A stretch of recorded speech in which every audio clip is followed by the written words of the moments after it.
Hey everyone, welcome back to From Clicks to Cash. Today's conversation is a bit different. It's raw, it's honest, and it's all about human side of photography that we often overlook. Here are the three most important things that you'll learn from Jay Casario today. First, how he turned personal challenges into purpose. Jay's journey into photography was sparked by a deeply personal experience, and that became the foundation for his entire career. Second, why emotion beats perfection. Jay's not afraid to embrace the so-called imperfections, and he shows how those quirks can make a photo more powerful than technical perfection ever could. And third, the business truth that very few talk about. When Jay went from shooting 130 weddings a year to kind of pivoting and also expanding into commercial work when the wedding landscape changed.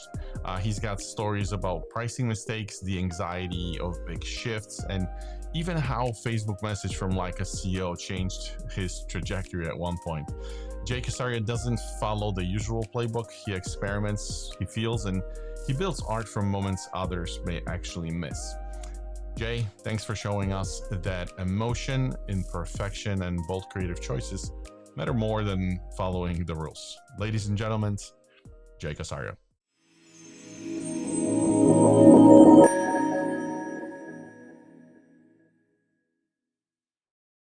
Jay Casario, welcome to From Clicks to Cash. How are you? I'm awesome, man. Good to see you. I came prepared. I have my beanie. Nice. And I have my tilt shift lens. It's awesome, man. Just made my morning with that. Is beanie a signature style? What's going on with the beanie? Because I see you're wearing different brands, different colors. You know what it is, man? After I had my son, all my hair fell out, and it was just, you know what can I do to hide this as best I can? I was never into like trying anything to grow my hair back. I was fully Yeah. on board with just shaving my head for the rest of my life. But at the same time, I always wear hats now. Yeah. Totally get it. Yeah, I at one point gave up. I started having spots and whatever, and then just shaved it off. And It gets to that point, man. now I am where I am. Hey, That's right. Jay. So let's set a little foundation for what we're about to do here. So let me provide some context. Jay Casario, I land on your website, and I got to tell you, when I ran into your content, I think I was a little intimidated because you're a big guy, you're super fit, you're published all over the place, you're artistic. I think you have been on like Fearless Photography, you have been on SLR Lounge, Rangefinder, like you name it, you've been there. And then I land on your website, and I kind of learned that you're very grounded and honest. And it's when you kind of talk about like your journey and Luke, your son, and then you mentioned your Maine Coon cats. You talk about your mom. Very like solid foundation and very open. So my very first question was like, who the heck is Jay? Where does the story begin? Was he born with camera in hand, or how did the story begin for him? It was more of I was born with a mother who had a camera in her hands. Every second, every day, as far back as I can remember, my mom always had a camera. To the point as, when me and my sister were kids, it was overboard, "Come on, mom, stop taking pictures." So with that, like, I never wanted anything to do with picking up a camera. That was always my mom's thing. But at the same time, I was raised in such an artistic household. My mom was an artist, she was a wedding photographer. My dad was an engineer, he was artistic. So growing up, I grew up on a farm, so it was either, go outside and do chores or find something inside to make your parents think you're doing something productive. And for me, it was just drawing or painting, or making things, building things, just whatever I could do to get out of chores around the farm, I would do. And yeah, it was growing up in an artistic household that kind of got the ball rolling. And the photography thing didn't come until I don't think I bought my first camera till I was 32 years old. Mhm. So it was pretty later on. But yeah, just growing up in that household, I got to be around my mom. It was a wedding photographer for as far back as I can remember, and she always had a camera, like I said. So just being in that environment, you just it builds that foundation that I have today, just trying to push the artistic side of things with photography. Um, and and yeah, that's basically Yeah. the how to it. Yeah. Is there a difference between the two words, artistic and creative? Because I got to tell you, I grew up in a household where neither one existed, and I had a problem with saying I'm artistic. I don't know why. It's those mental blocks that we have. But like, I can't be creative, I think, because creativity is just like, hey, I'll try it. If it fails, I'll just repeat the process, or I'll eventually arrive at a point. Was it kind of like the same with you? Did you feel like this artistic itch inside of you, like when you got the first camera? Was it with intention of like, I just gotta do this, or was it more like, hey, I'll buy it, I'll give it a whirl, we'll see how serious this gets? No, it was more of, I enjoyed being an artist. I mean, I remember all the awards I won as a kid, and then even as a teenager, my parents sent me away to these special art schools. I remember one of them was a Disney animation school. So they were big on pushing me in that direction. And it's funny now looking back, because when I started the wedding studio, my dad was the one who was like, "Come on, man, get a real job. You're not going to become a photographer." When it was like, that's what mom did my whole life. What are you talking about? So when I did finally pick up a camera, it was almost like this moment of, wow, this is what my mom loved about this, Mhm, this is what she had such a passion for. And now I can see there's an artistic side to it that I didn't necessarily see at first. mhm, So I remember I was in my late 20s, and I was doing mission trips with our church. I grew up in a very Christian church, or a Christian household. My parents were involved with the church. And in my late 20s, we started going on mission trips. My wife and I, my sister, my mom went on one. And it was then that I really started to uh, see the photography side of it, the pictures my mom was taking on these trips. And then when I got married and I went to Hawaii for my honeymoon, my parents bought me one of those Canon Power Shot. I think it was like a 3.2 megapixel little handheld camera. And that was actually the first camera that I ever used besides just borrowing my mom's. And in Hawaii, you can't really take a bad picture anywhere. So when I mhm. came home, it was just like, I think I can see the artistic side that is here. And it kind of like, it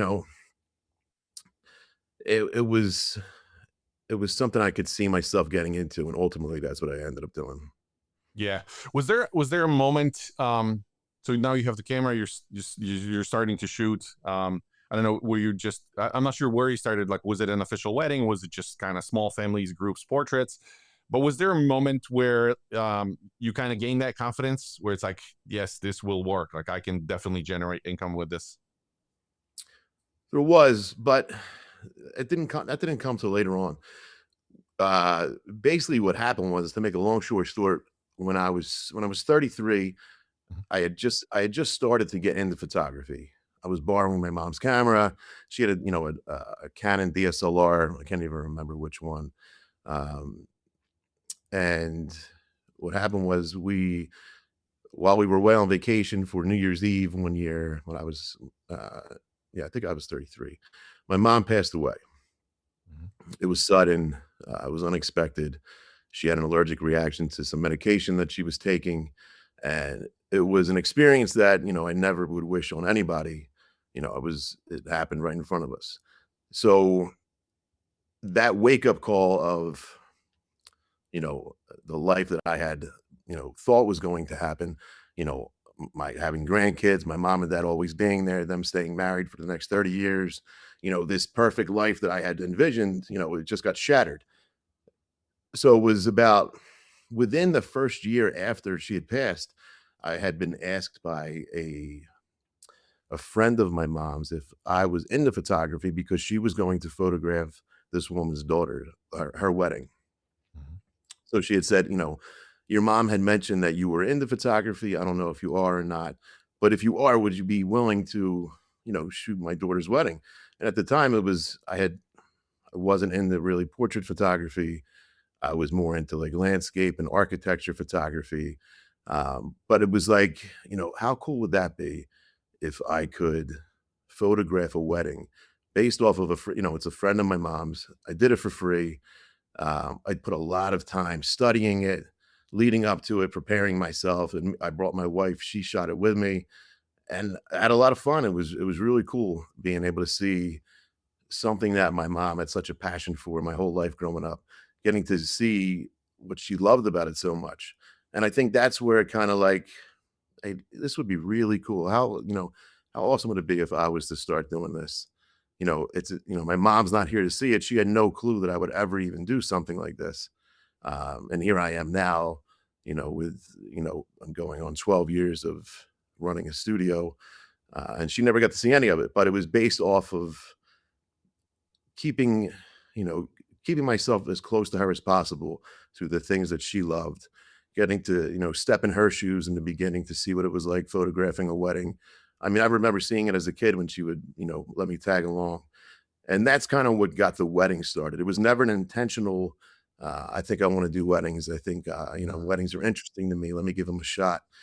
It was out of simply my mom not being there anymore, somebody asking me to step in her shoes, and just willing to give it a shot, and I did, and I loved it.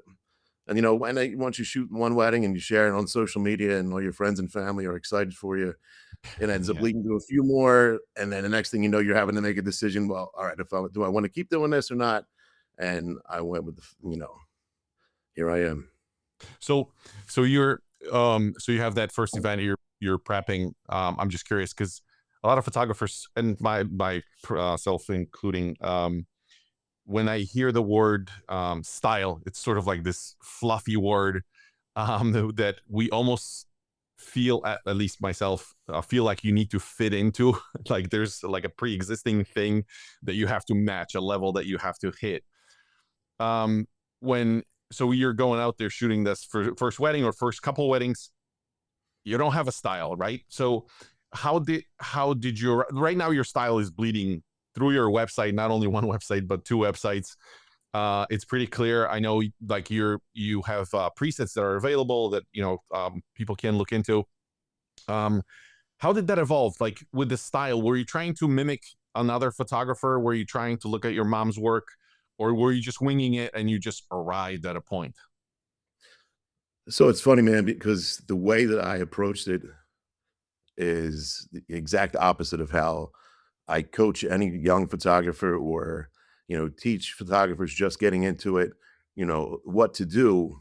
And I often say, like, find somebody's work to look at, go through and find, different photographers who work and, kind of figure out what your style, what you like, what you don't like.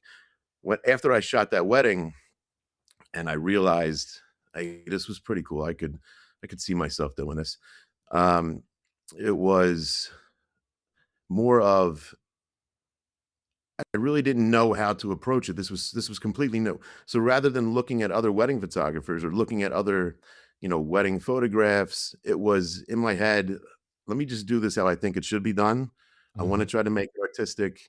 I want to try to use everything I learned throughout my life being an artist and just use the camera as a way to capture these moments for, this bride and groom.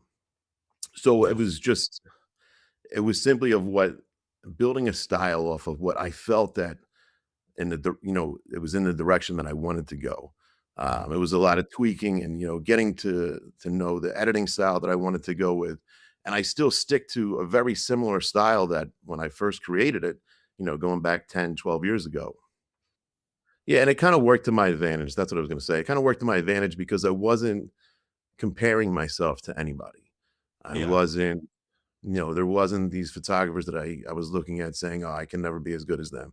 So in a way, it kinda helped. At the same time, though, I don't know how quickly my learning curve was for this, Mhm. like, if I coulda got up but I felt like, you learn from your mistakes, and trust me, in that first year, I made a ton of mistakes, and you learn, and then you start researching it, and then what happened for me was I lucked out because I was in my early 30s when I first started doing it. So I was 34, 35 when I started doing more and more weddings. Um, I had an idea of what I wanted to do. And it was, if I want to make this a career later on in the next 5, 6, 7 years, I needed to create a brand that helped me stand out. I needed to get more involved. I reached out to SLR Lounge. They were one of the big websites at the time. Hmm. It was Hmm. pretty much just them and F stoppers for a while. And I remember they had asked me to write for them. So that was a huge um, factor in you know, my knowledge as a photographer. Not only was I writing, but I was also, engaged with the owners, the other photographers, the other writers. So I learned so much more than I would have learned had I not taken on that job as a writer, and being involved with it. That was like my foot into learning the value of the community, the photography community, being involved in the industry, and that's kind of how that all got started. And then yeah, just ran with it. Yeah. There was one photo you shared with me before I switch over and ask you about the transition from your from your other life, because I know there was a chapter, corporate chapter, a different thing you were into. But you send me a photo. Let's see if I can pull it up. Talk to me. So this was before I ever bought a camera. I took this in Guatemala when I was on a mission trip, Mhm. and it was with my mom's camera that I took from her. I think I stole it from her that day. She didn't even know I took it. So I remember she was like, "Oh, there's my camera." But I remember earlier in the day it had rained, Mhm. and I had walked by this puddle and saw the reflection. And this was one of my favorite parts in town. So I drove back early the next morning, uh, and took this photo. It was the last day we were there. But it's funny, it's a photograph. This was the one that basically was like, wow, this is something I think I could really get into. It was this photograph, and it's something I don't think I've ever showed this at a workshop, at a talk, at a conference. I was going through my photos, and it's funny, as time goes on, you forget about these things. And I remember this photo popped up, and I was like, wow, I do remember this was the one that kind of got the wheels turning for me. I Uh, feel I feel so privileged. So go ahead. yeah, Sorry. no, it's it. So you're saying it sounds like the recipe for being Jay Casario is steal your mom's camera, photograph a puddle, That's it. and then 12 years later, you are where you are. You're like a pro. I get it. Yeah, man. So let's switch gears. I mentioned the corporate gig, so I'm curious, because you seem to have a sense for business, or like even when you're developing the style. I personally work in product space, so it's like you kind of have to know things that are not common knowledge, I guess. So is this where you learned by just omnipresence, like you mentioned, f stoppers, or is this where you kind of learned, picked up this stuff, or was it part of your job? Like, what happened? No, I mean, honestly, I hated corporate life. Uh-huh. I couldn't wait to get out of it. But at the same time, it's one of those things where once you do get out of it, it was like there's moments, when business is slow or you got to pay for your health insurance that's through the roof. It's like, oh man, there are things I missed about it. But hopefully I never have to go back. But I did. I learned a lot. I mean, I was a supervisor. I was a manager for years. I was a shift lead for years. Um, Not only did it help me when it came time for us to, grow our studio when we had associate photographers, it made me a better boss. It made me understand how to run a company better, because I got to see, I was an engineer for Comcast for the last 10 years of my career. And, it was the company that I worked my way up the highest with. And, at the manager position, it taught me a lot. And I obviously a lot of that translates over to the photography business, just running the business. And I took as much as I could from that and tried to incorporate it into running the business. But yes, I did. I learned a lot of how to run a business through working corporate for as long as I did. Gotcha. Once you made that shift, actually, before I ask this question, you mentioned Sandy, your wife, and you said being being a good boss. Who's the who's the actual boss at your company? I know she's the primary photographer. Is she a silent boss? Are you the actual guy in She charge? is so she's the boss. I mean, everybody knows that. But, uh, Proper answer. we when we photographed our first wedding together, she had it was like a month before I was, I pitched this idea. Hey, why don't you do it with me? And she, was I don't even know how to use a camera. And I was like, all right, well, let's spend the next like 3 weeks. I'll get you ready. Next few weeks. And it's basically like, I don't know what I'm doing either. We'll figure it out. And now she runs the business with me, and we're always together. Anytime a client books us, we shoot together. There's a handful of weddings a year that if I got to travel, since we have a son, I'll go alone. I won't bring a second shooter. But yeah, so for the past 12 years, she's been right there by my side. She learned everything like I did. Everything I learned, I would teach her, to the point where, she got sick of learning about photography. Uh, she she's the boss when it comes to the business side of things. Basically, Yeah. when we have a smaller studio now, but when we had a bigger studio and we had associate photographers, she kind of oversaw all the business side of things. I handled the marketing, I handled shooting, I handled all the editing. Um, so we kind of broke everything up, but her passion ended up being on the business side of things rather than so much on the photography side of things. Yeah, it makes sense. And you said her by your side, literally, because I saw the walkthrough through your office, and you guys kind of sit opposite from each other, right? It's like your desk and then Sandy's desk. Yeah, Pretty I'll cool. tell you what, you ever want to test a marriage, go in the business with your significant other. Yeah. There was some rocky roads early on, man, but, you get through 'em. Uh, there was some screaming matches at weddings, and, you know, you it's funny because now it's been probably 6 or 7 years that we Yeah. haven't gotten even in, like, at the tiniest argument at a wedding, because we know once you get to that point where how each other work. I know what she needs, she knows what I need. We do our jobs, we work together, awesome. And it spoils me because anytime I had to work with another second shooter, or when I was training our staff, it threw me off because I'm so used to her being there. And I know, hey, if I need a lens, she knows where it is. If I'm over here, she knows to be over there. And vice versa. It's still a very well-oiled machine when me and her shoot together. It just makes my day so much easier. I used to have panic attacks at weddings, years ago. Just anxiety would just overcome me, and it would, like, be crippling. And now, she can see when things get a little overwhelming at times, and be like, "All right, I got this. Let me take it from here. You relax for a few minutes." Thankfully, that stuff kinda eased up as the years went on, but early on, Yeah. yeah, man, I had a partner in crime through the whole thing. Yeah, I can resonate because we have done weddings. My wife did 98% of the weddings with me. So I can totally resonate with what you're saying. I don't know, by the way, how she did it, because it's like the things I say to my wife on a wedding day when we work together are things I would never say at home. So she switches hats and gives me the the get out of prison card. Yeah, Uh, yeah. but it's like I can totally see what you're saying, because she would exactly know and pick up, and she's the human whisperer in terms of like arranging people and just talking to people. She works on a different frequency, you know that.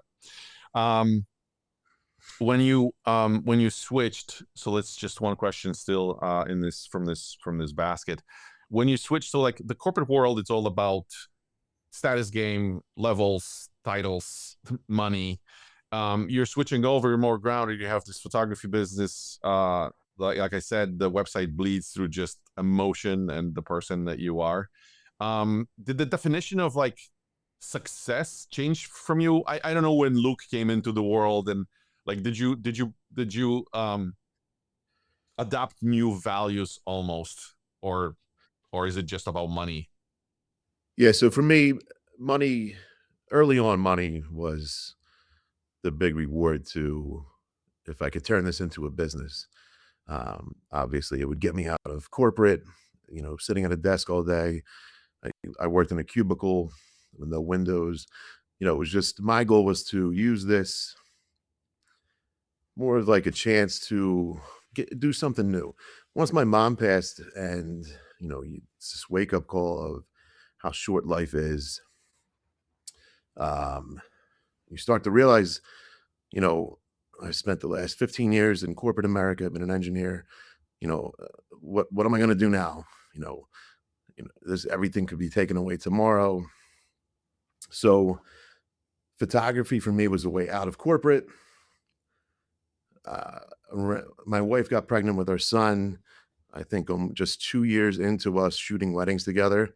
So it really hadn't become uh, a very lucrative business at this point. We might have shot like 10 weddings the first, the second year that we did it, maybe 12. But I think ultimately it was,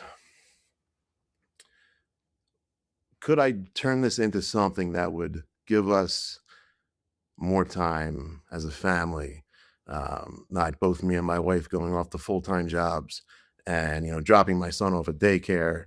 This could be a way that we could work from home, run a family business together and spend more time with our son who, was just born. We knew he was going to be young if we did continue to grow the business and go in that direction. So it was a matter of, all right, how long do we have to stay at both of our full-time jobs, grow the business to where we want it to go, or basically see how big it could get, and make a decision at some point, hopefully, to just go full time and be home with our son, and have more time as a family. Yeah, yeah, makes totally makes sense. All right, enough about in terms of setting up the foundation. Let's look at your work. There's a couple things I wanted to point out. I was looking at your website, actually both websites, but um where I fell in love with your work was the tilt shift portion of the website. I'm a big fan of tilt shift. I get slammed all the time about using tilt shift, that it's not proper, that it's shitty, that it's out of focus, that it's so but I cannot live without it. I was looking at your site. I know you have a section dedicated to tilt shift. You have sections dedicated to like environmental, double exposure. I want to spend some time here, but let's go back to tilt shift. I have a question for you. So, with tilt shift lenses, is this it's just something, I don't know. It seems like two camps. There's photographers that use it and or don't, but like there's no between. Why tilt shift? It was just a way of expressing my artistic vision. There was something I loved about it. Uh, the the way that it drew your attention to the subject while also giving, an out of focus area that, you know, wasn't what you were normally used to seeing. It makes you question things, almost like, oh, how did he shoot this? What did he shoot this with? It just had such a unique look. It was one of those things that once I tried it, I was hooked. I loved it. I loved the capabilities of it, um, to the point where I started to use it too much, and it was like, all right, I need to calm down. Like everything else, you fall in love with something. The next thing you know, you're trying to tame yourself down a little bit. But yeah, I still use it today. Um, I've tried so many.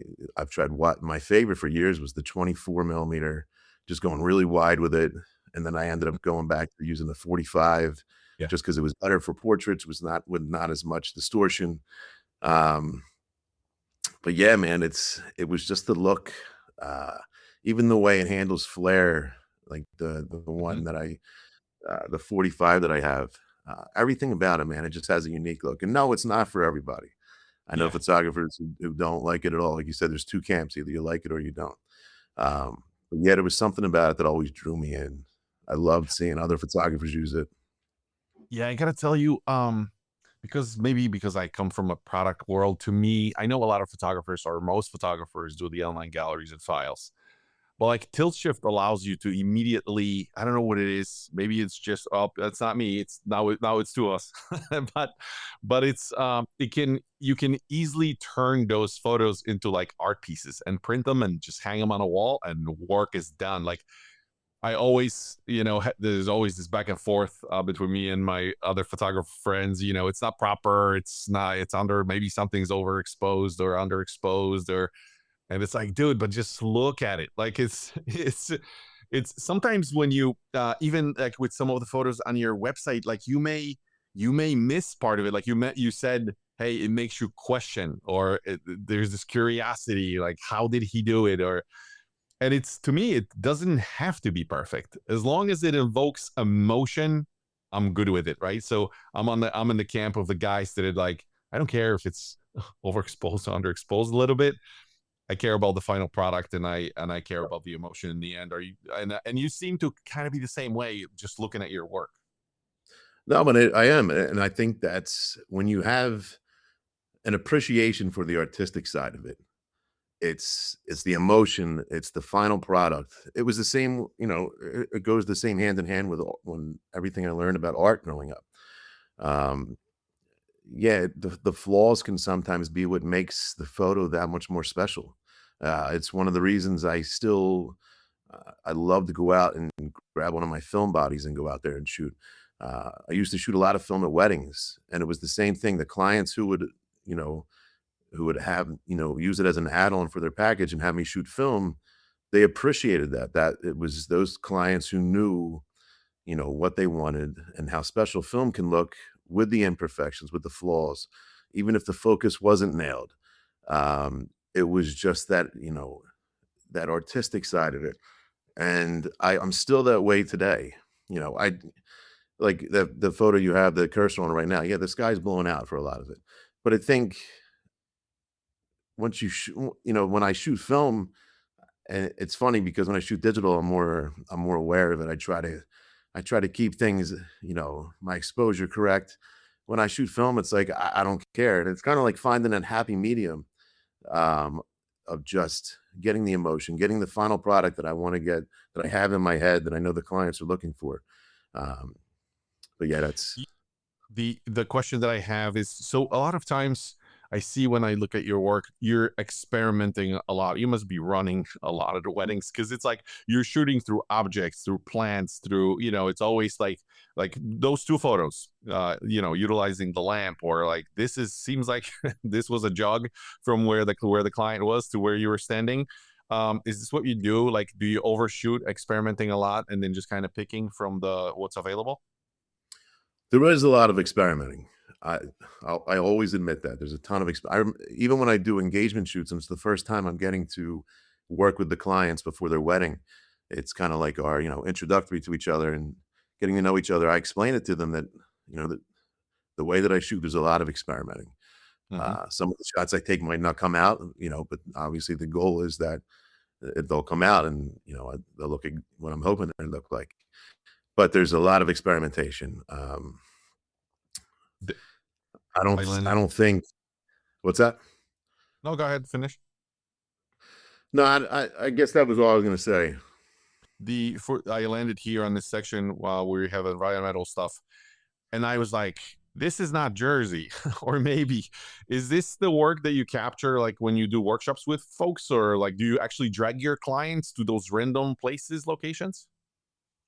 So the workshops, I haven't done a workshop in a couple years. I was thinking about starting to do them again and Mhm. maybe announce a couple this year, next year, but anytime I do a workshop, um, it's usually at a location like this, where I'm showing, you know, how to take wide angle shots, how to mix it up, close, wide angle, all the different techniques I use. Um, but yeah, there's a lot of running around. There's a lot of crawling on the ground. There's a lot of getting dirty.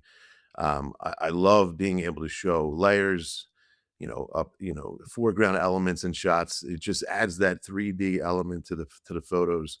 And it's always been part of my brand, being able to, show wide shots up close, just a variety, not just all like, there's some photographers who, you get so stuck in your ways. And I was the same way for a while. And you get stuck in your ways, you get your favorite lenses that you use, and everything kind of starts to look the same. Yeah. The couple or your subject's always the same distance from the camera. You might be a few steps closer, a few steps further away, but for the majority of the galleries that they're delivering, a lot of it's very similar. So my goal was always to try to just push the envelope a little bit, get some safe shots for the couples, but after the safe shots, it's experimentation and seeing what we could get to and what we can create, while also trying to keep it as documentary as I can, where I'm more letting them be themselves. I'm directing them. I'm not specifically posing them. And sure, I have clients, every client's different, where they want to be posed. They want to be, more me to be more hands-on. And then I have Yeah. other clients who don't want me to be hands-on at all. They want to be completely documentary. There's no communication there whatsoever, not even Wow. moving them into, like, nicer window light. Yeah. There's no communication. It's just strictly capturing everything like a fly on the wall. Oh, wow. And it's funny because a lot of times at my workshops, a lot of times at my workshops, I think the question I get asked the most is, do you take the safe shots first and then try to do something more artistic or more experimental, or or vice versa? And I think what I've learned is that the majority of photographers want to get that safe shot. Um, as soon as they start, photographing the couple, they're looking for safe shots. They want to get those out of the way. For me, I've always been the opposite, and that's just the way I work. I'm always looking from the time I get to a venue or to wherever I'm going, even on corporate jobs. I'm looking around to see what I can use. The differences in light and shadow, where I might be able to play around with light a little bit more, and I'll go right to those spots and try to experiment and try to get something more artistic out of it. I'll save the safe shots for mixing them in Yeah. once, or I'll save them for later. But my goal, and I know from working with my clients and educating them and finding out who they are, the clients who really appreciate the artistic side of things, I just go right for it. I try to get those going as quick as possible, try to have fun with it. I want the couple to have fun, you know, not asking them to just turn and look at the camera and get a safe shot. Um, so yeah, there's a ton of experimentation. Yeah. This one shot I was looking at here with the tree and the couple, I think I saw it being nominated, fearless photographers. Could be wrong, but I think it was that one. And the question that comes to mind is like, do you think photography can be judged? Because we were talking about being artistic, creative, just having that freedom. I know it kind of gives you the brownie points whenever you get the accolades, and but like, can we fit it through the same hole, everybody?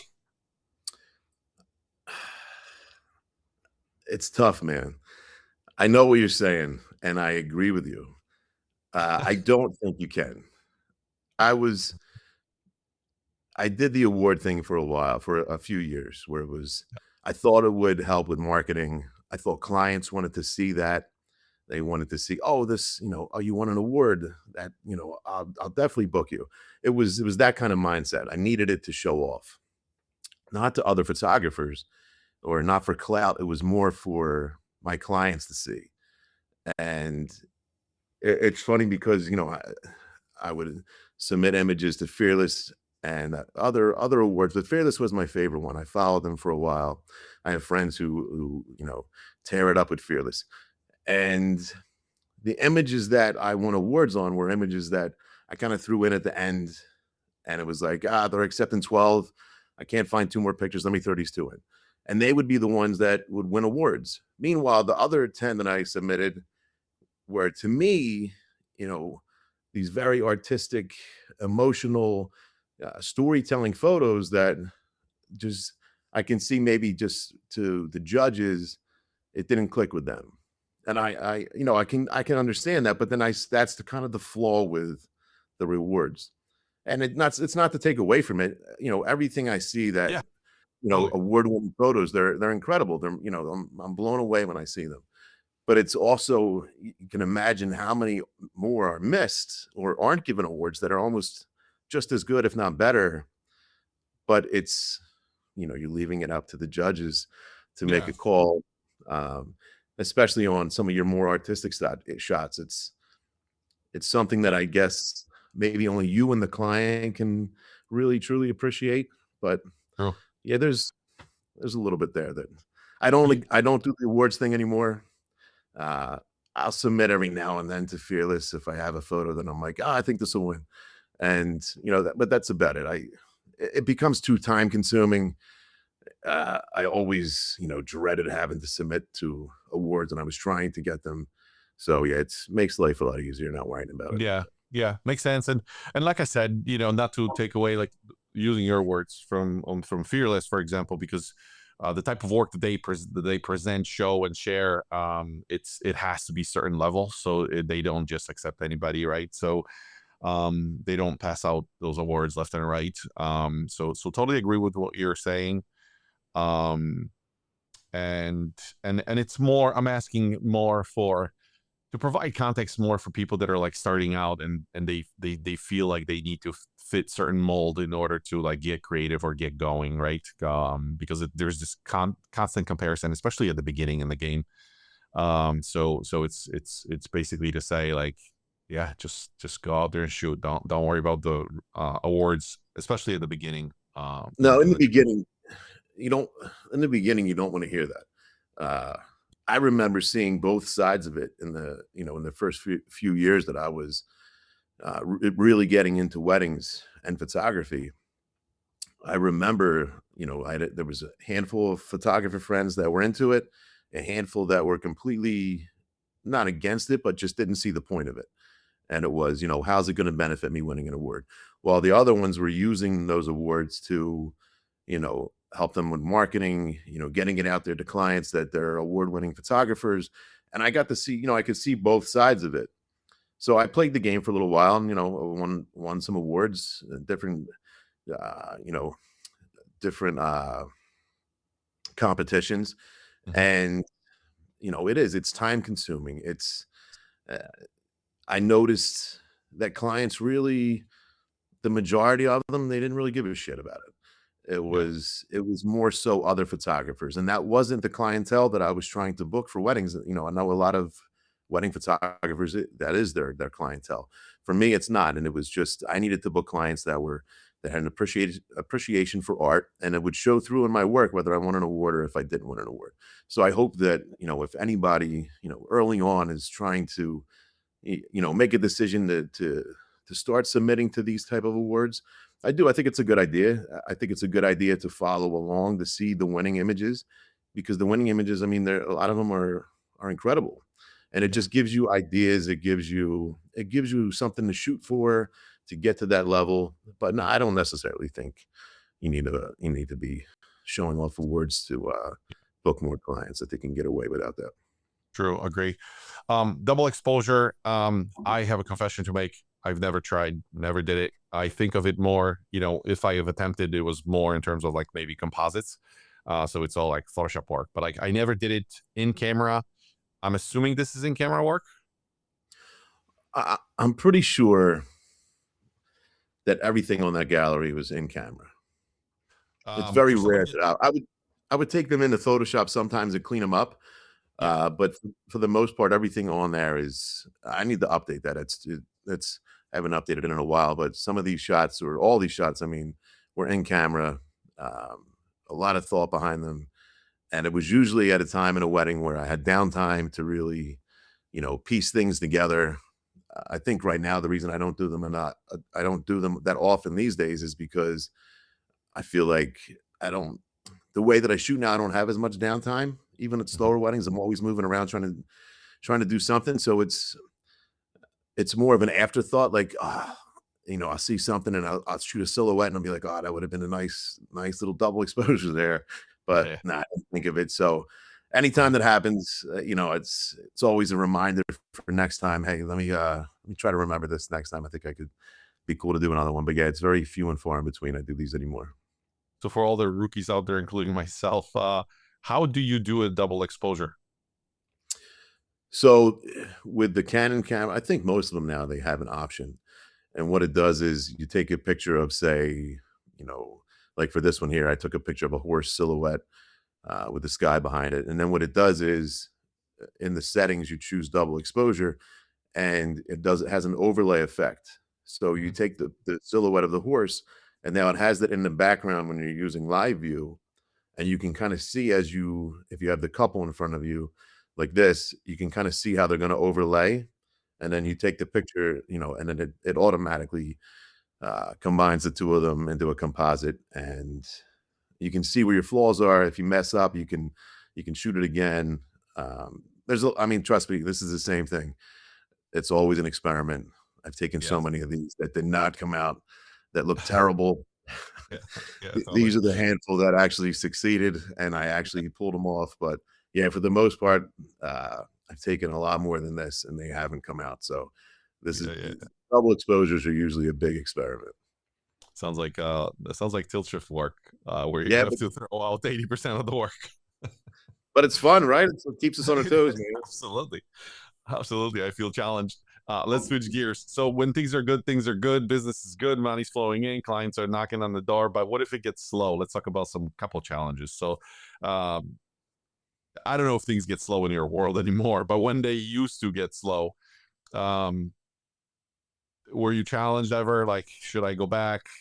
Should I stay? Stick with it? Um, Tell me about that battle, mental battle. Uh, to be honest with you, I feel like the entire wedding industry has been slow the past few years, which is sad to see. I've seen a lot of friends of mine who have gone out of business, Hmm. um, just unable to keep up. I mean, I'll be honest with you. I feel like the game has changed. It's not what it used to be. Hmm. I remember we had a bigger studio. We had 7 photographers that worked for us. We had a studio manager that was Hmm. full time. We had an album designer. Everything was running smooth, and then the pandemic hit, and we had to let everybody go because we didn't have anything for that full year. And then the couple years after the pandemic, it picked back up, and we were business as usual. And Hmm. then things kind of changed. Everything kind of slowed down. You started to see, you know, whether it was just the economy or what was causing it, but just having your photos on social media and word of Hmm. mouth for marketing wasn't cutting it anymore. Yeah. You went from getting 10 to 20 inquiries a week to now you're getting maybe 5. Hmm. Um, and that was a wake up call. And that was, to me, that was, all right, what's happening? Like, why is this happening? And it was a struggle. It was all right. Everything I've been doing for the past 8, 9 years isn't working anymore. And I didn't know why. It Hmm. was, there were a few things where it was like, okay, I got lazy with this, I got lazy with that. My website needs to be updated, the Twisted Oaks website. Hmm. So I really got on top of everything, refreshing everything, making sure the brand was out there for everybody to see. Yeah. And I needed marketing. All the marketing was on me. So I needed to kind of pivot to different marketing techniques. We went more for working with venues directly, working with wedding planners. Um, Still, just to basically as many irons in the fire as we could get, and that's what helped us. At the same time, even with that, after a year, it was still not what it used to be. Hmm. We went from shooting 130 weddings a year as a studio to now it Wow. was just we had one associate. And Hmm. between me and the associate, we might have been shooting, I think, 50, 55 weddings a year. So we were less than half of what we were doing. Hmm. Um, so that was a tough pill to swallow. So what I did was I just had to start, you know, expanding. It was, let me create a new company where it's just for commercial work. Um, Hmm. I know I shoot video as well. I don't do it for weddings, but it was all right. I'll do video, I'll do photo. I started a commercial company 3 years ago for commercial work, Hmm. and that's helped. That's helped big time. Like all last week, I was on commercial jobs, and it's nice because it switches things up. But it was something 4 or 5 years ago, I never imagined I would have to do running a second company just to be on par of where I was 4 or 5 years ago with the wedding business. Yeah. Yeah. Any any critical situations, lost cards, camera breaking down, nasty clients, anything you can share with us in terms of how what happened and how did you overcome this? So I remember, uh, when I was younger, anytime I ever heard anybody talk about getting a panic attack, Mm. I thought it was made up. It was that, they just couldn't keep their emotions in check and, they had bad anxiety. But to me, I still don't know why to this day, I thought Uh-huh. that panic attacks were just something that was made up. It's not crippling. It's something that can be controlled. And then I remember I did a wedding. I think I'm going back 8 years now. I did a wedding, and there was so much going on that was out of my control, and things weren't going smooth. It was I can't even remember what was happening, but there was so much going on. The weather wasn't working. There wasn't anywhere inside to go. The groom and the bride and groom were arguing. The wedding party was drunk. It was one of those weddings where just nothing was going right. Yeah, And yeah. I Perfect storm. remember yeah, it was the perfect storm. And I remember all of a sudden, like, this wave coming over me, and I started sweating. I couldn't think right. My brain was just I couldn't focus. I remember looking down at my camera and not knowing what to do with it. Like, "Oh my god, how do I use this?" Like, that's and it was like that was what Oh, made me realize that something is really wrong. Like, uh-huh. literally, I d and then I had to sit down, and then next thing I know, I'm waking up, and there's my wife and one of the workers at the venue pouring water on my head. I had completely passed out. Oh, So it wow. was and then Okay. when I woke up, it took me like 3 hours to get, like to snap out of it. It was the craziest thing. Yeah, But yeah, yeah, yeah. it was everybody kept saying like, "Oh, you had a panic attack," and I was like, "No, no, I didn't. I didn't have a panic attack." You know, those aren't real. And it was like, well, that's what it was. So I had a panic attack, and Oh, then after that, it was like, wow, what was that the only one? Like I'd never experienced anything that. And I started noticing anytime things anytime there was a lot going on that was affecting the day, uh-huh. in a negative way, and it was out of my control, Yeah, I noticed that's when my anxiety would start to build up, and I started to realize that this was something that was happening more and more. So I reached out to other photographers in the industry, friends of mine, talked to them about it. I read some books. Now I have it more under control. It hasn't happened to that extent, but yeah, I still get it's funny because a lot of people are like, "Oh, you've been doing this for so long, I'm sure you don't get nervous when you go to weddings." I'm always nervous. There's always a level of anxiety there, and I feel like when the day comes that I no longer have that, that I feel like then that's the moment I need to step away because that's the passion's not there. The nervousness of not being able to provide the level of photography to these yeah, clients that they're expecting of me, that they paid for me to capture for them. yeah, And I still every wedding, I still have it, just general anxiety.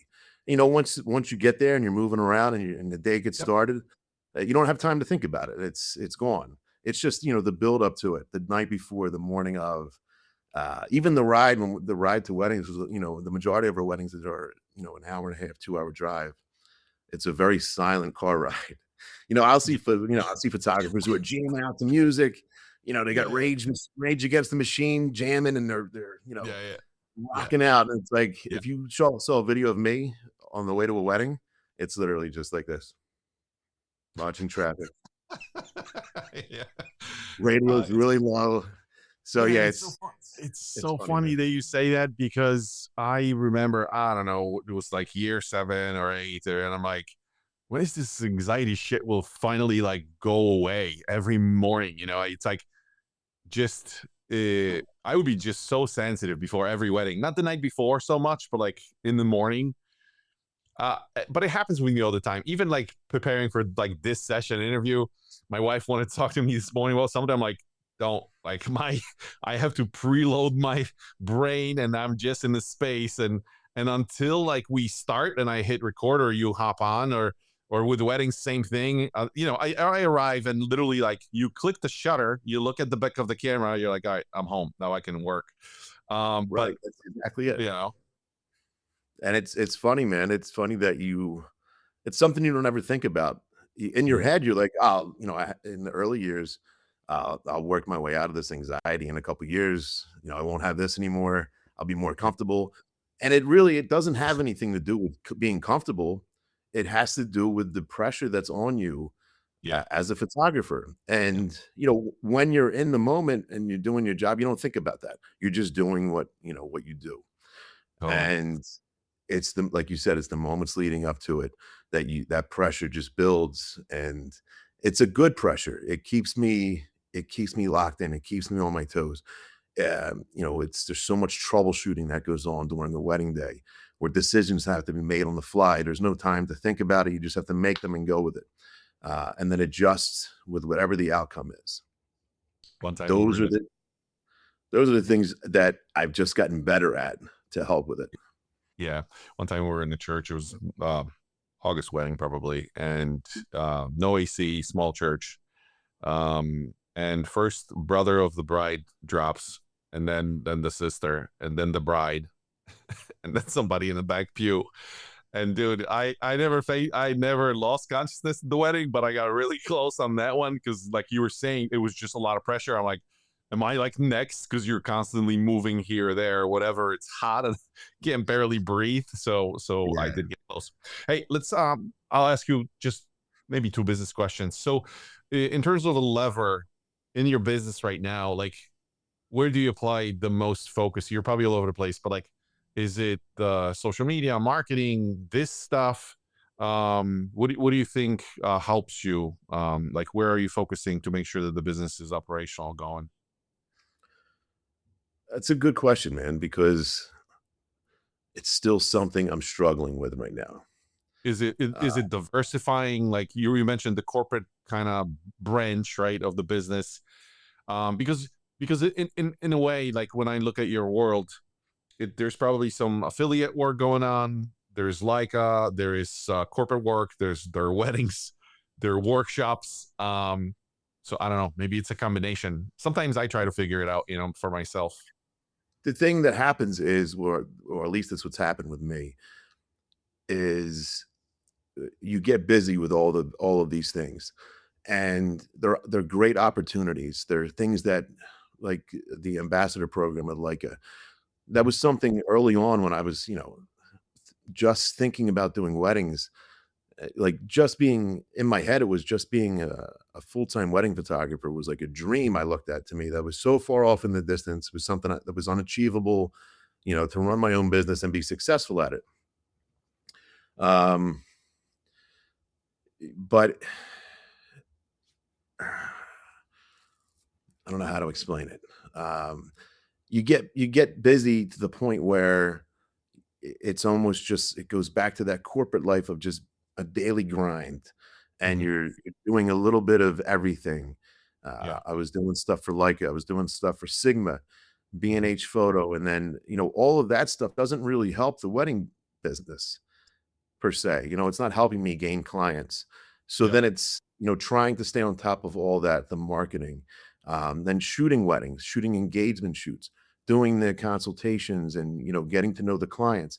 And you get involved, or you get busy with everything to the point where you're I started to realize, all right, there's certain aspects I'm missing out on that I need to do in order to keep the business, from going backwards again or slowing down, and keep it growing to get back to the point to where it was 4 or 5 years ago.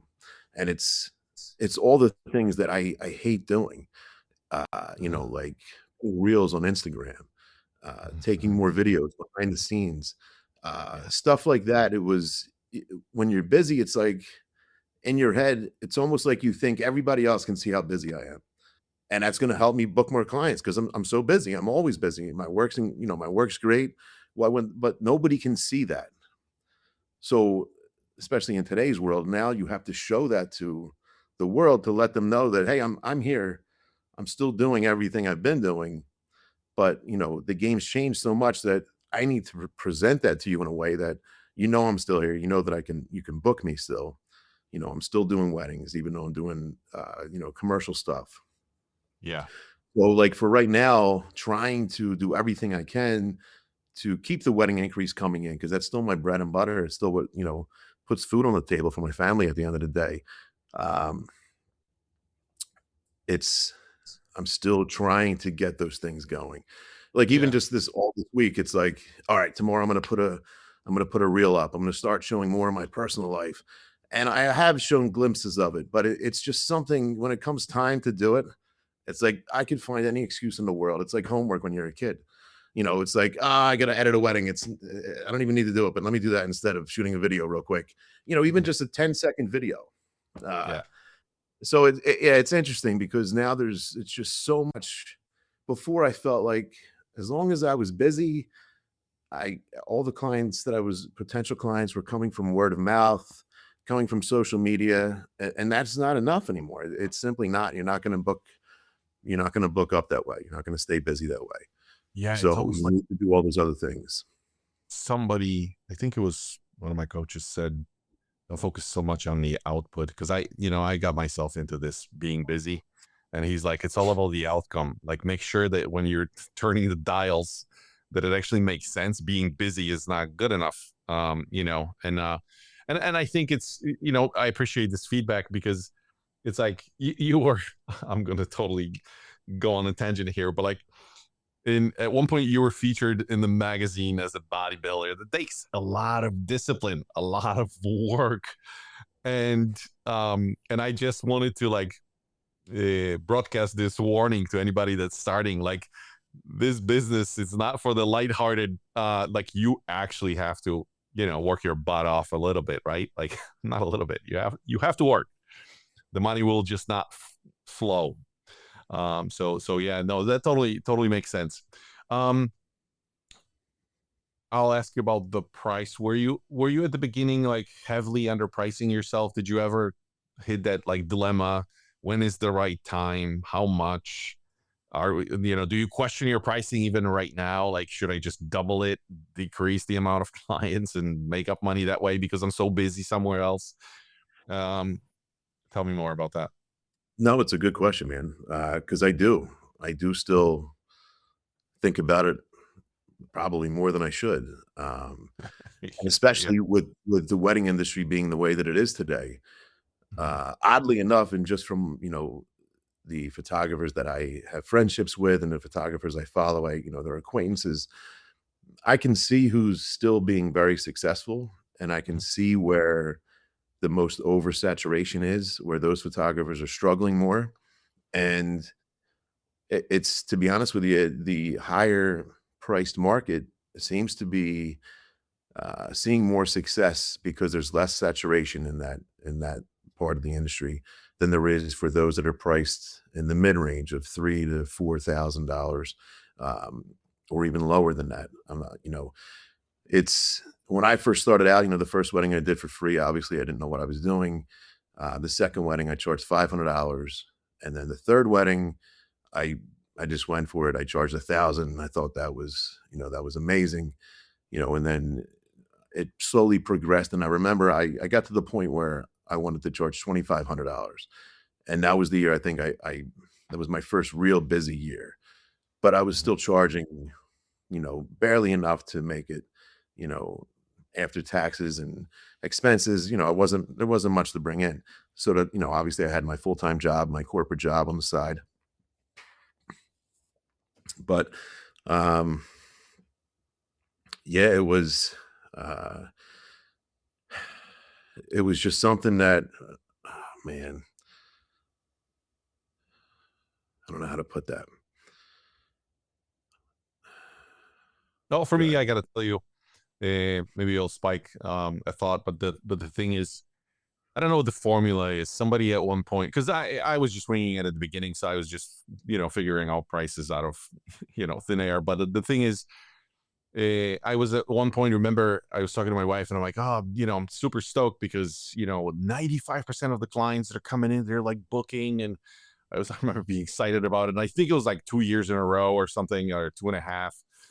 And then I talked to a more experienced guy. He's like, dude, you're not doing this right. Like, if you're booking 95% of the clients, like, it's time to raise your prices. And then, of course, heart palpitations, right? For people like you, if you're doing this full time, like, I can try, I guess, but like, you're questioning the income. And so I don't know what the formula is. I don't think there is an answer. It's No, business, I don't think it core is. business folks.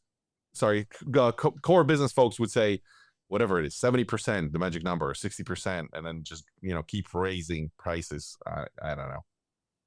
No, I got to that same point, like you're saying, Hmm. Yep. early on, and then it's funny, I do remember it was maybe my 3rd year. So I was my 3rd year, I was still working corporate, and I was still, I think I shot a good amount of weddings. It was over 20 weddings my 3rd year, and Wow. I had never been to a workshop. It was, I hadn't been following other photographers or reaching out to anybody trying to learn. I was still doing things the way that I just thought. I had never second shot for anybody. I Hmm. know like that's a big part of, building up, and building the confidence to go shoot a wedding on your own. Like I never did that. I just started shooting weddings and that's what I did. I did it the way that I thought I should do it. And Yep. it was working. And there was one photographer uh who was offering a workshop nearby. I don't know if you've ever heard of him. His name is Jerry Gionis. Hmm. Uh, no, I know you know who he is, but Yeah. I remember he had a workshop, and I was like, you know what? This guy's halfway decent. Maybe I'll go attend one of his workshops. So I attended. He had a workshop, and at the time, I was writing for SLR Lounge, so they wanted me to write a little piece on it, and I had no idea what to expect. And when I went there, man, I learned so much from him. Just listening to how he works and his connection with clients and getting emotion out of people. But ultimately, he had asked a question and he had said, you know, whatever your price point is at right now, do you think that you're worth more than that? Hmm. Everybody raises their hand, like, yeah, I'm worth more than that. And he's like, well, what's stopping you? Why not? Why don't you like, there's no reason at all that you shouldn't increase, whether it's $100, $200, $500. If you're valued at that, then you Hmm. should at least give it a shot and Hmm. see what happens. So I remember I went home that day. I think I was charging around $3,000. I was like, you know what? Let's bump it up to like $4,500. I was Hmm. like, we'll just see what happens. And my wife was like, "Whoa, let's not get crazy." And I was like, "Let's just see what happens." Yeah. I feel like this guy's on to something. Uh, and I remember and it worked. It was fine. It didn't slow down. We lost obviously the percentage of Yeah. bookings went down, Yeah. Of course. but we ended up booking more weddings than we had the previous year at the new price point. And I remember thinking as he's talking, and you can see everybody in the audience, all the other photographers, like, "Nah, I'm not going to change my prices. Like, Hmm. I'm comfortable where I'm at." So when I got home, I was like, "No, let's bump them up, but let's bump them up a good amount." And then when we were growing as a studio, then we had tiered pricing. So I bumped my packages up almost $2,000 more. I was at the higher end, then we had a middle range, and then we had a lower range to kind of hit all those price points for clientele. Then when we no longer had associates, we weren't booking 130 weddings anymore a year. Um, I dropped my prices down a little bit 2 years ago. And that's why I said I'm still on the fence with it because I still wanna I'm thinking about now going back to what they were at a higher price point, Hmm. only because I see the oversaturation of that mid price point, here in the States, and there's just so many photographers at that price point. And Yeah. yeah, pricing yourself out of that range could hurt, but at the same time, one of the biggest things I learned when I did increase my prices and kind of priced myself out of that lower bracket early on was the different type of clientele that I was getting. Yeah. There was a much greater respect or appreciation for the art. There was more trust in me. Um, Yeah. it's funny because in my head it was like, oh, if I'm going to charge more and these clients are going to pay more, there's going to be more headaches. They're going to want more from me, and it was Yeah. the complete opposite. It Yeah. it it shocked me. It was more of, hey, we're hiring you. You do your thing. We Yeah. trust you. We love your work. You want to experiment, experiment away. And that was awesome to see. It was like, a 360 from what I was expecting. Yeah. And it made the decision, feel that much more right. Yeah, that's pretty cool. It's because I think we always tend to judge market no matter what it is, from our own wallet sort of. And it's like, it's not that people have more money, they do, of course, but like, but it's they value things differently. So it's like, So, my wife wouldn't spend more on the car that whatever she needs today. I'm different, I'm a car guy. So it's like we have different priorities, different values, right? She would spend on vacation probably triple what I would normally feel comfortable with. And it's just like it's the same house, it's the same budget, but like we just think of things differently. And I think when you hit that higher budget, it's not just like you're selling to people with more money. That's true, of course, but I think it's people, that's why they probably, look at it more as an art, as a thing, as a piece of art that they hang on a wall or whatever. So and yeah, people, price shoppers, they are where they are. They don't really kind of care about you as a photographer. It's just the price seems to be the only factor. You know what I mean? And I think you um have to see that. You have to see that for yourself to really yeah, yeah, believe it. yeah. Leica Pro ambassador, how does one become one? That was, you know what, man, it's one of the coolest stories I have, um, because there was a lot of luck involved. It was a lot of being in the right place at the right time. Um, and it all worked out awesome for me, but it's if it was to happen today, I don't think it would happen. Mhm, It was the timing was right. Um, when I first got introduced to Leica, I was shooting their M, the rangefinders, and mhm, I was incorporating that into my wedding work. I thought I loved shooting them. mhm, I rented one from a company, and they sent it to me. It had a 35 millimeter. It wasn't even a Leica lens. It was a third party lens, but just the camera itself, focusing it with the rangefinder, mhm, it was so different than anything I had ever used before, and I mhm, fell in love with it. So I started really, like, getting into learning more about Leica and what this company was all about, and I bought I traded that one in. It was an M9, then I got an M240, which was, like, their newest at the time, their digital, rangefinder, but I lucked out because as I was getting more and more known in the industry, my work was starting to become more recognized in the industry. A lot of it I was pushing on social media that I shot with the M camera because I was using it a lot for portraits. Um, they were they were in the early stages of releasing their first competition for the other manufacturers, Sony, Nikon. It was their SL camera. It was their first mirrorless camera. Um, they didn't have a DSLR at the time, so it was their first, and they wanted to push that towards portrait photographers. So I remember it's pretty funny. The owner of the company, Dr. Andreas Kaufman, he I got a Facebook Messenger message from this guy named Dr. Andreas Kaufman, and I clicked on his name, and it brought me to Leica, and I'm like, well, if this is the guy that runs Leica, there's no way he's messaging me on Facebook Messenger. I'm like, this has got to be a joke.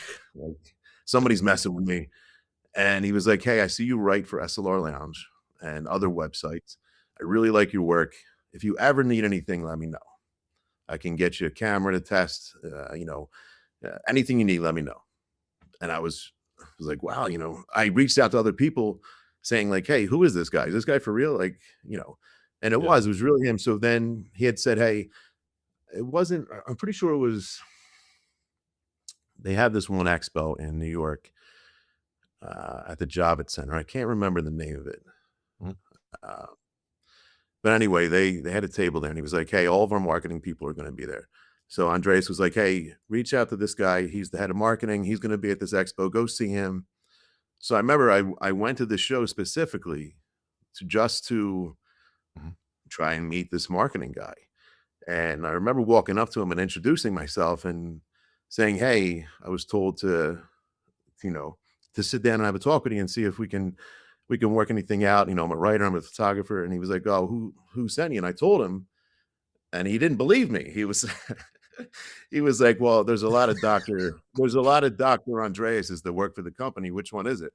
And I told him, and he was like, "Nah, I don't know about that." And I was like, "Hey, man, I wouldn't be driving up to New York to meet with you if I'm making it up." Yeah, yeah. So he ended up, he's like, "I'll be back." So he ended up reaching out to him and calling him, and he comes back and he sits down and he was like, "All right, what do you wanna talk about?" And I was like, I was blown away, man. I was blown away. And then he brought in a couple more of his marketing people, and we all sat down. And here, I was only 3, nah, maybe 4 years into my career as a wedding photographer, and I see myself sitting down with all these marketing reps, and this just kinda happened out of the blue, just a week prior, the owner of Leica reaches out to me and says, "Meet his marketing reps." So they were like, "Well, what do what do you wanna do?" And I'm like, "I have no idea, man. Hey, I love your cameras. I'm a wedding photographer." And I Yeah, remember them looking at me and being like, "Well, wedding photography isn't really the direction we wanna go. yeah, We're mostly street photography." And I was like, "I yeah, I know that, but I was told that maybe, with the new products you're yeah, launching soon, the yeah. SL, you're leaning more towards, the portrait Uh-huh. industry." And he was like, "Well, we're still debating, but, we'll keep you in mind. Do you wanna be do you wanna be part of the team that tests the camera, Yeah. before it comes into production?" And I was like, "Oh, yeah, of course, I would love that." So I ended up testing the SL camera. Yeah. It was part of the photographer pool that got to test it out. I got to test it for a month before it was announced, which to me at the time, that was the coolest thing in the world, getting to test the camera before it was released, especially a new one from Leica.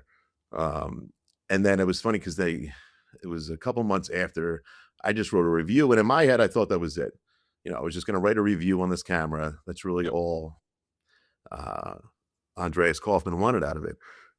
And then another marketing rep reached out to me, and she was like, "Hey, we really love your work. There's a wedding show in Vegas coming up. Would you be interested in working with us on it? We're gonna get a table. We've never done WPPI before." Mhm. And I was like, "Ah, but, I would love to help, obviously." So long story short, I worked with them on getting prints blown up. Their whole booth was covered in my work, Mhm. and to show up at WPPI and have a Leica booth that most, companies aren't used to seeing there. Most people aren't used to seeing a Leica booth at WPPI, and walking up and seeing nothing but your work on the walls, surrounding the booth. It was a really cool experience, man. Good. And sadly, what they didn't realize was that you're not going to get many wedding photographers who are going to want to pay them money for a camera, no matter how good it is. And WPPI wasn't at all what that was the only year they did it. Yeah. They ended up sending me back the next year. I did like some photo walks and I did a workshop out there that they sponsored, but that was the only year they actually went to WPPI. Um, so yeah, and then from there it turned into a contract where I exclusively shot Leica for 4 years, just the Mhm. SL. I was an ambassador for the SL line. And yeah, man, it was a lot of fun. I'm no longer under contract by them as an ambassador, but I still work with them on Yeah. projects. Yeah. It's still a really good relationship, and it's really cool that I got to be part of that. So yeah. You were talking. I'm like, that's your mom at work, somewhere Oh man. You somewhere high above. I don't know. Those things are not coincidences. Like I don't know. That's a topic no, for another interview, but it's crazy. it is crazy, ain't it? Yeah. It's funny because it's a story that it's so hard to believe. I really don't even tell that many people about it. Yeah. But it's to have to have everything happen the way it did, and to Yeah. play out like it did. Um, yeah, it's something I'm really proud of.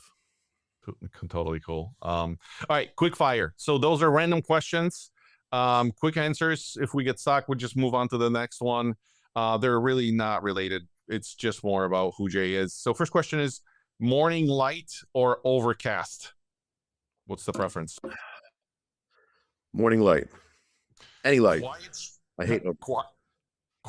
quiet shoot, or I know the answer to that one after the story you just told me, but like quiet shoot or high energy shoot? Ah, man, always high energy. Good.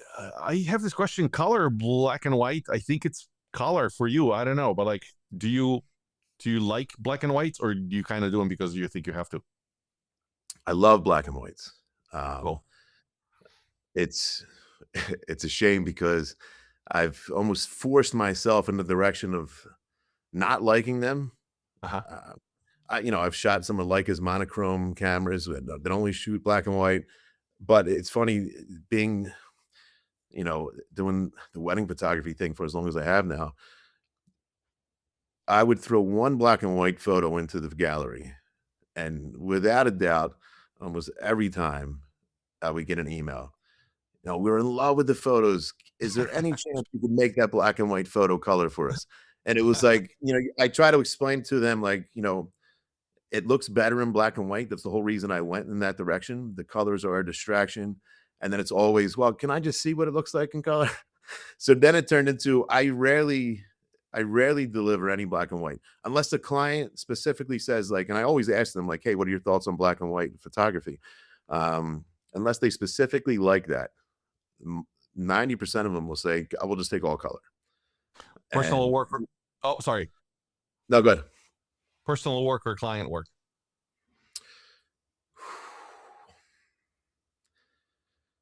I'm not going to show it to your clients. You can, man. That's a tough one. Uh, Personal work. Get it. Mountains or water? Whoo, mountains. Coffee or solitude? Coffee. Can client become a friend?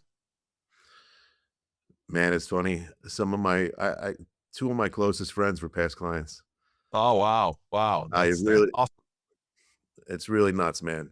Yeah, I really, I build good relationships with all my clients, but I have really close friendships with a few of them too. So yeah, it's That's really what's cool. plan or over plan the shoot or kind of feel the moment? Feel the moment. A diet soda with a burger and a fries, yes or no? And I think it's a yes. I think I saw it on your website somewhere. Yes, 100%. Are you the only fit guy that eats burgers and drinks soda? I'm just very careful about when I eat it. That's all. I got it.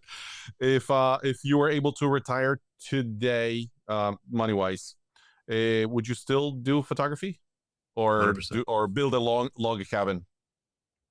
I do both, but I would take pictures of the log cabin being built.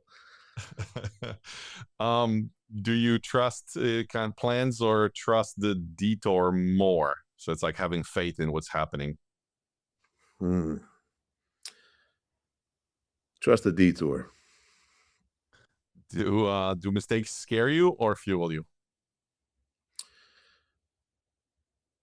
They fuel me.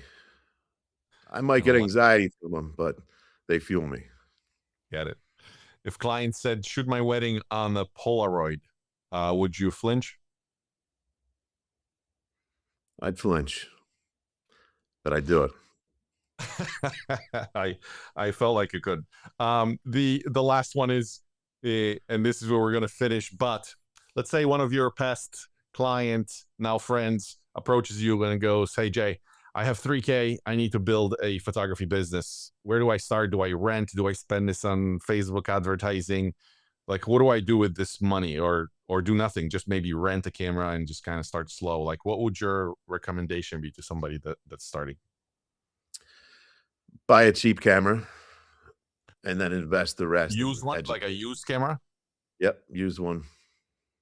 Whether it be a Uh, DSLR. I mean, nowadays, mirrorless are cheap enough, but um, the education side of it, I feel like is if I could have done anything earlier, it would have been to attend more workshops early on in my career. Doing things my way was great.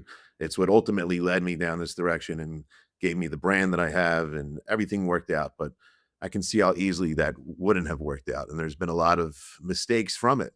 So had I attended workshops and out of photographers who I respected and respected their art, I feel like I could have done sped things up a little bit more. And I always recommend that they, anybody starting out, don't shy away from that kind of stuff. Plus, there's just learning the value in the community and by reaching out to other photographers, introducing yourself. Um, you know, there's so much to be learned just from going out to lunch with a photographer and sitting down and talking to them. That was one thing I did. I met a wedding photographer who was local to me after a few years of doing it, and I remember he was like, "Well, let's just go to Applebee's and we'll shoot the shit for a little bit." And he was at the 12, I think he was doing it for, he had been 11 or 12 years. And all he talked about was how burned out he was. He couldn't wait to get out of it. And here I am, just starting, and the fire's just burning. And it was like the exact opposite I wanted to hear. But at the same time, he taught me a lot. Um, Yeah. Now he's a full-fledged nature photographer, full time. Yeah. Nothing to Uh, do with portraits or weddings, but his wedding work was incredible. And it was probably my first friend that I had met in the industry, and I would pick his brain a lot. But yeah, it all started with just a conversation at an Applebee's about how if you're not careful, you're going to get burnt out like I am. And here's the mistakes I made. Try not to make the same ones. So It's so funny because it's like, and I'm glad you're bringing this up because I remember at the very beginning, I always, I don't know why, maybe because of my surroundings, the way I was raised, or who knows. But the thing is, I always thought of other photographers as like competition and always avoided them. And then one day it was coincidence, kind of like your Leica story. I don't know what happened, but I just ended up talking to a photographer for about 2 hours. I'm like, holy crap, there's like another world of opportunities when you talk to a person that kind of shares the hobby. And they were just open and sharing, and they were at totally different level. I was on level 1 or 2, they were on level 34. And it's just like, I'm like, okay, if this works, maybe I can do more of that. And it was a mind shift. I think that was a big part of it. Now that you mention it, I think that was a big part of why I didn't reach out to other photographers or didn't second shoot in my head, especially because I was in my early 30s. It wasn't like I was a young 20 some year old kid. Um, I had, and maybe I learned it from the corporate world, but in my head it was, I'm building a business, everybody else is competition. That's And right. then it took, and it took me a few years to realize the value in, you know, the community, like I said. And um, it was the exact opposite of what I had thought it would be.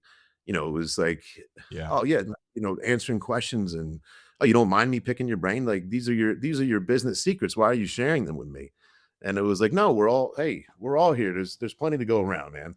And it Yeah. was it was really eye-opening and really cool to see. And then, yeah, it was at that point that I realized I was going about it all wrong.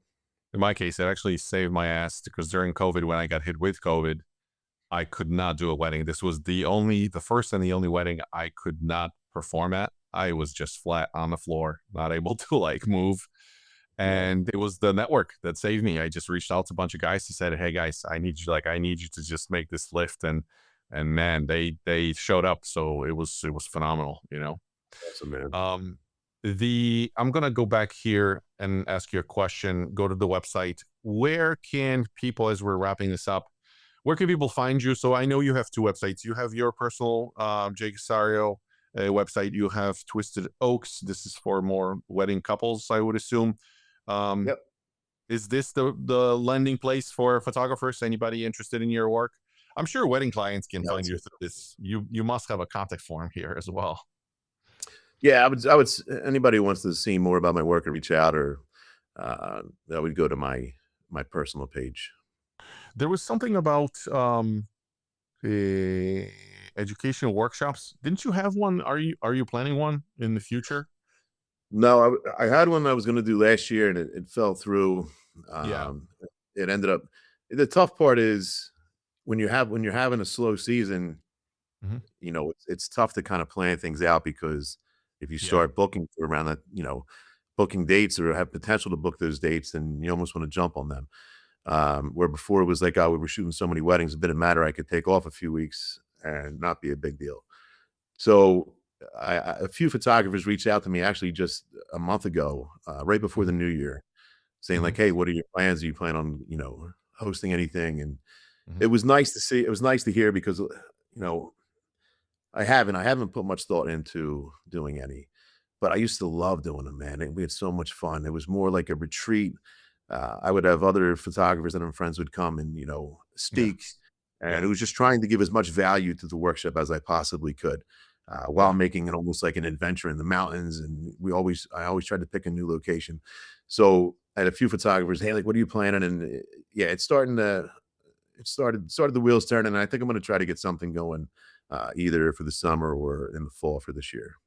Cool. If you ever do one in Florida, I'm here. I'll carry your equipment. I'll do whatever it takes. Florida might be it, man.